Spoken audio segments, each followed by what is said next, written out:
Boa noite, turma. Meu nome é Matheus. Vou falar um pouco para vocês sobre o trabalho final de CEP, né, relacionado aí ao fluxo de potência, né? O trabalho foi feito aí por mim e pelo Paulo Marcelo. Então, vamos comentar um pouquinho aqui inicialmente, na introdução. Então, aqui a gente tem a proposta, né, do sistema aqui que a gente precisa de fazer a simulação aí junto ao software, né, que é o PowerWord que a gente utilizou. Então, é bom a gente estar reportando, tá? Então, nosso sistema aqui ele tem 5 barras, né? Então, a barra 1, temos a barra 2, a barra 3, a barra 4 e a barra 5. Ele é composto por dois geradores, né? Também aí no nosso sistema, e a gente também tem dois transformadores, um ligado em delta estrela e outro estrela delta. E aí é muito importante a gente estar ressaltando isso para as análises futuras. Bom, turma, além disso, né, é importante a gente ressaltar aqui que na barra 2 e na barra 3 a gente tem cargas, né, que estão conectadas a essas barras também, que são representadas aqui por essas setinhas, né, com representação aqui de potência ativa e potência reativa. Bom, então a proposta do trabalho, né? A gente tem 6 exercícios para estar fazendo com vocês, apresentando, né, nossos cálculos e tudo em cima desse exercício proposto, tudo em cima desse modelo proposto, né?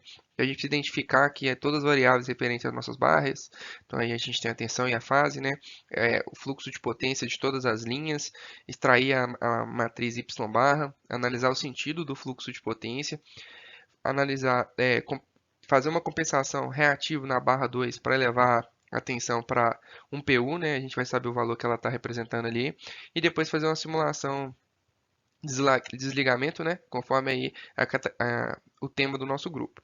Bom, então, começando para o exercício 1, né? Então, a gente tem aqui o modelo feito aí junto ao software, né? Então, é aquela representação do sistema anterior com então a representação do sistema anterior já dentro do software, né? Então esse aqui é todo o nosso resultado do software. E diante disso, né, turma, a gente consegue ver aqui os resultados que a gente alcançou. Então aqui você consegue dentro do software pegar um exemplo, né? Esse exemplo aqui representa aqui a barra 1. Então a barra 1 a gente tem um módulo de 1 PU, o ângulo 0 graus e transformando, né, a gente sabe que a tensão de base dele lá é 15 kV e o ângulo em radianos aqui é 0. Então a gente tem essa representatividade da barra 1 e assim para todas as barras. Então, barra 2 a gente viu que teve uma perda grande, né? Então, deu 0,78 com a defasagem de menos 54,5 graus. E aí, a tensão de base era 335 kV, né? E a gente viu que o impacto que teve aqui na barra 2, né? E aí, na barra 3, 1 PU, 60 graus. E aí a gente tem a transformação aqui também para KV, né? Para tensão de base. Então a gente tem também na barra 4 0,97, o ângulo de menos 32,6. E aí módulo aqui da tensão 335,92. E aí para a gente finalizar, né? Então a gente tem a barra 5 com 0,94 e o módulo aqui é 322,37. Só recapitulando, né? A tensão de base aí da barra 2, 4 e 5 é 345 kV. Tinha falado 335, estava errado. Beleza? Então, esses foram os nossos resultados, né? A gente vê nitidamente o impacto aí na barra 2, que é onde a gente teve em perda de PU, a gente vê o maior impacto, né? Aí referente aí ao sistema. E aí, turma, no exercício 2, né, a gente tem que entrar dentro do nosso sistema e fazer a análise do fluxo de potência em cima das nossas linhas, né? E a gente sabe que a gente tem 3 linhas ali dentro do nosso sistema, né? Então, entre aí a barra 5 e 2, a gente tem a representatividade da linha 2. Entre a barra 4 e 2, a gente tem a representatividade da linha 1 e entre a barra 4 e 5 a gente tem a representatividade da linha 3. Então, né, a gente fez uma análise do fluxo de potência, então, em megawatts de cada uma dessas barras. Calculamos aqui, né? Então, a gente tem uma representatividade aqui. Então, entre a barra 5 e a barra 2, a gente tem a linha 2. Então, a gente pode chegar como conclusão, né, as informações aqui. Então, a gente tem 532,4 megawatts de fluxo de potência, 320,4 mega megavolt ampere. E aí a gente também aqui temos aqui, né, a potência total, né, MVA, que dá 621,4, então fazendo uma aproximação aqui. E aí a gente também tem as perdas, né? Então, é importante aqui que ficou um pouquinho aqui a câmera em cima, mas a gente tem as perdas, né? Então, em megawatt e também em megavolt volt ampere reativo. Então a gente tem aqui todas essas representatividades. Então aqui é um exemplo dentro do software. Como que a gente conseguiu pegar aqui da barra 5.5 para 2, né, que é onde é a linha 2, e aí as mesmas informações que a gente fez dentro do software para a linha 1 e para a linha 3. Então esse aqui é o exercício nosso, né? Então a gente usou uma mera simulação para representar aqui os nossos resultados que a gente alcançou aqui no exercício 2. E aí, turma, para passar, né, também no software a gente consegue tirar lá a matriz Z barra, né, do sistema. E aí a gente só fez uma conversão aqui, que é uma matriz 5 por 5, porque a gente tem 5 barras. Então, por isso que é uma matriz 5 por 5, né, é onde a gente faz, onde a gente aprendeu no início da matéria, como é que a gente faz aquela conversãozinha que ele já dá para a gente pronto, né, essas informações. Então, eu só transformei aqui para a gente visualizar os vazios aqui como zero, né, para a gente ter nitidamente a visualização da nossa matriz por completa, como uma representação aí do desse exercício 3. Então, essa transformação do software para uma tabelinha é só para ficar mais fácil de visualização dos resultados alcançados aí, referente aí ao exercício 3. Bom, turma, então antes de a gente começar a simulação aqui, né, é importante a gente fazer algumas ponderações. Então, iniciando para fazer a análise em cima da potência ativa, a gente observou, né, turma, que normalmente o fluxo de potência ele passa para a barra que ela tem maior ângulo para aquela que tem menor ângulo de representação aí, de acordo com as análises que a gente fez, né, anteriormente no software. Então, isso acontece, né, em contrapartida a gente tem algumas exceções. Então, a principal exceção que a gente tem, né, quando a gente tem aqui um transformador ligado aí em delta estrela, né, ele gera uma defasagem de 30 graus. Então, ele pode gerar uma falsa interpretação, gerando falha, né, nessa nossa interpretação, mas que se a gente fizer a compensação desse ângulo, tudo isso realmente acontece da maneira correta e a gente consegue ter essa atividade nessa relação. Então, aí a gente pode começar aqui, né, passando o nosso vídeo. Então, para a gente conseguir apresentar para vocês e vocês visualizarem aqui, é um vídeo da gravação do software.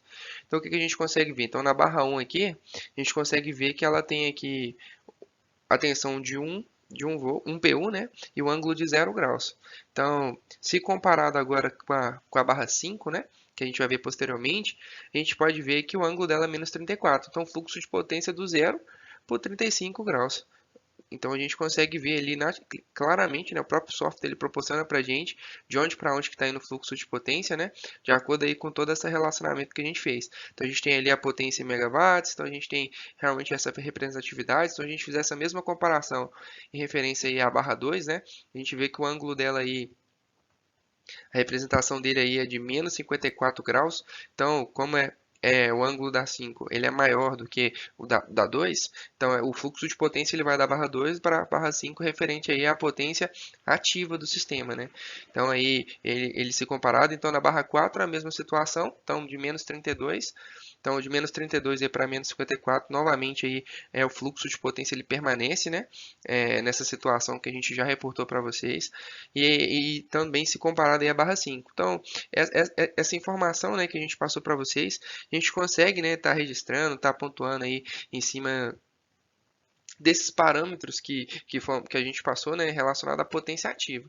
Com a potência reativa já é de pouco diferente, então a gente consegue ver ali todas essas informações, né?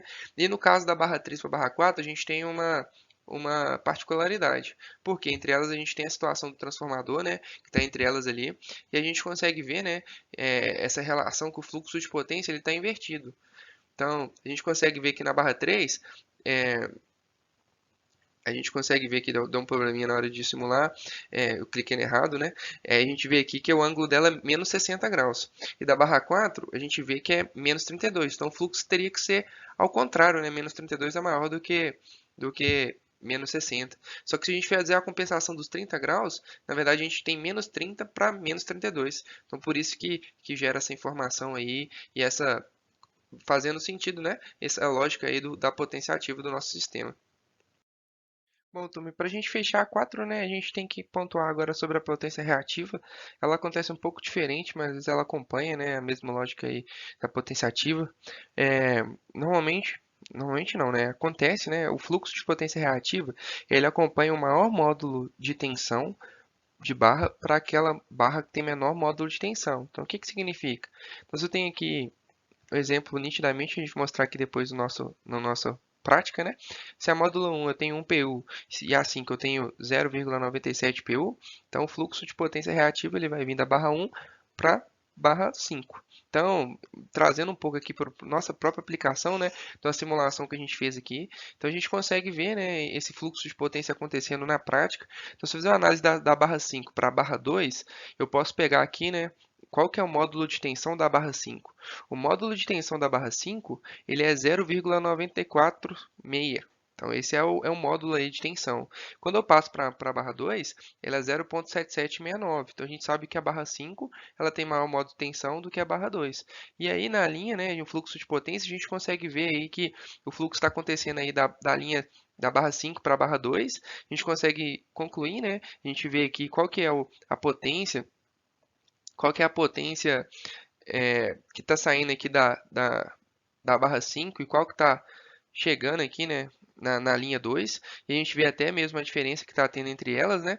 Então, resumidamente, turma, é isso. Então, sobre a potência ativa, a gente consegue ter que analisar o ângulo, né, a fase que está em cada barra, e já para a potência reativa a gente precisa trabalhar aí com o módulo da tensão. Então, normalmente a gente está representando aqui em PU, né? Essa é a pontuação que a gente tem que fazer aí das diferenças de análise entre potência ativa e reativa em relação ao fluxo de potência. Então, como que o fluxo acontece, qual que é o sentido do fluxo, de acordo aí com as potências ativas e reativas do nosso sistema. Então, turma, aqui para a questão 5, né? A gente tem que fazer uma compensação de reativo na barra 2 aí para a gente conseguir chegar a 1 PU, né? Então a gente tem a informação aqui que na nossa barra 2 a gente tem como característica, né? A tensão de barra aqui de 0,78. E qual que é o nosso objetivo, né? Nosso objetivo é conseguir converter ela aqui para 1 PU. Então, o que que a gente precisa de fazer para isso, né, turma? Então é importante a gente estar pontuando esses itens, né? Para a gente estar trabalhando. E tem alguns métodos, né? Que a gente pode estar gerando algumas intervenções aí no nosso sistema para a gente gerar esse ganho, como adicionar uma carga capacitiva, a gente adicionar aí compensadores estáticos, a gente também tem a situação aí de adicionar um transformador regulador, né?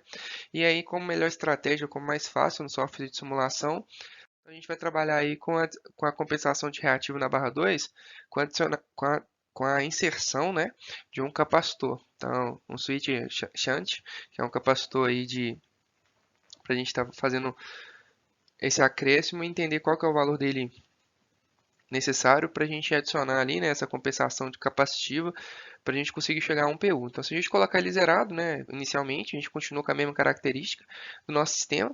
E aí, com a gente fazendo esse ajuste dele, né, fazendo esse ajuste aí, uma simbologia do velocímetro, a gente conseguir chegar aí a 1 PU. Então, a gente gera uma diferença aí no ângulo também, né? A gente gera também interferência aí em cima da tensão em KV, consequentemente, né?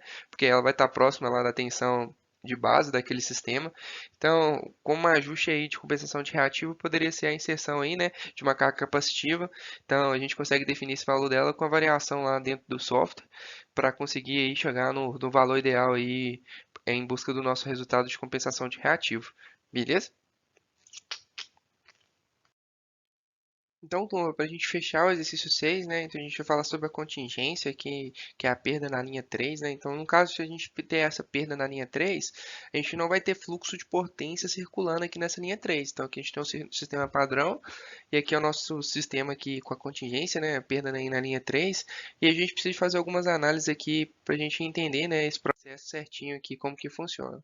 Então vamos lá. Então na questão 1 a gente já calculou, né, algumas informações importantes aqui, que é o módulo de cada barra que a gente tem aqui e qual que é o ângulo, né? E aí, turma, a partir do momento que a gente tem perda em L3, né, a gente não tem lá fluxo de potência, a gente tem alterações aqui no módulo de tensão e também no ângulo. A gente vê aí que a gente só não teve interferência aí na barra principal e no módulo de tensão na barra 3 e na barra 4. Então, essa é uma interferência que a gente teve. Os demais todos a gente teve variação. Mas apesar dessas variações, né, a gente pode pontuar uma situação interessante, é que o fluxo de potência tanto ativa versus fluxo de potência reativa, eles tiveram variações, mas eles permaneceram o fluxo de potência anterior. Então, ele aumentou a intensidade para compensar a falha que teve na perda N3, né? Mas a gente pode ver aqui que ele permaneceu. Como é que eu consigo justificar isso? O que que eu falei na questão 5, né, que a gente explicou? Desculpa, na questão 4. O fluxo de potência ativa, ele flui do, da barra de maior tensão para a barra de menor tensão em módulo, certo? E aí a gente pode observar aqui, opa, desculpa, é, eu troquei. O fluxo de potência ativa, ele flui em, da barra de maior ângulo para aquela de menor ângulo resultante. Vale ponderar a situação lá do transformador.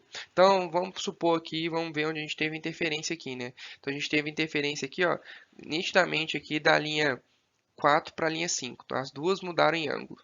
Então, da linha 4 para a linha 5, meu fluxo de potência ia da linha 4 para a linha 5, potência ativa. E aí, com a perda em L3, ele continua sendo da linha 4 para a linha 5, ainda com a densidade compensada diante essa disparidade que a gente tem entre os dois ângulos. E aí vamos ver então agora a situação aqui da potência reativa. A potência reativa ela considera o valor da tensão, né?